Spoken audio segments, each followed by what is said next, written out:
ng mga paghahanda dyan naman po sa Metro Manila, makakapanayam natin si MMDA General Manager Tim Orbos. GM Orbos, magandang hapon po sa inyo. Hi Gigi, magandang hapon po sa inyo. Apo, dito sa nangyaring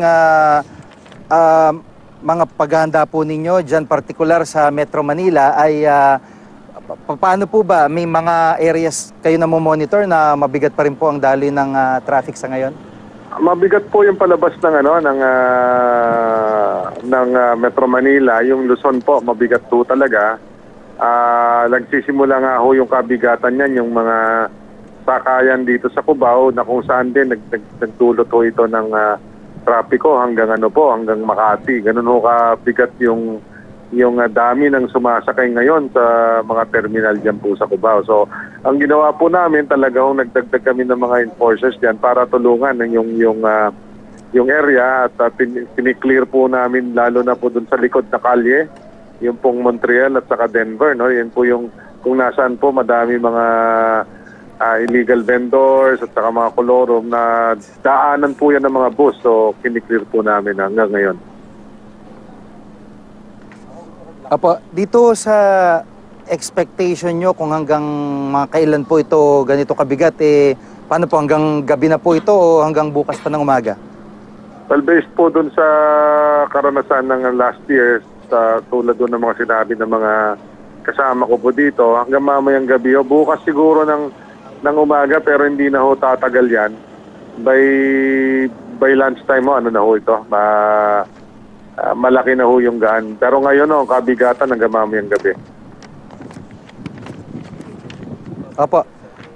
May iba naman ho ako, no? Kasi sunod-sunod yung lindol, Luzon to Mindanao. So, dito sa Metro Manila, yung earthquake drill, paano ho ba at kailan nyo planong ilunsad ulit ito o gawin? Actually po, kaninang umaga po, nagpa-convene na ho ako ng council ng Metro Manila on disaster, yung MMDRNC.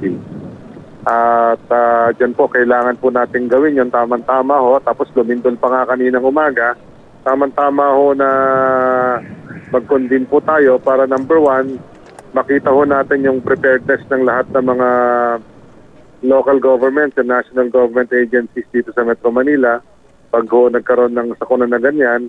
At saka po number two, para ho to allay the fears dito po sa Metro Manila, sa ating mga kasama dito sa Metro Manila, dahil ang dami yung lumabas sa social network na mga kung ano-ano pong mga haka-haka na wala hong basehan. So we had to mention na whatever happened in the whole of the Philippines does not immediately affect or directly affect Metro Manila, yung West Valley Fault po.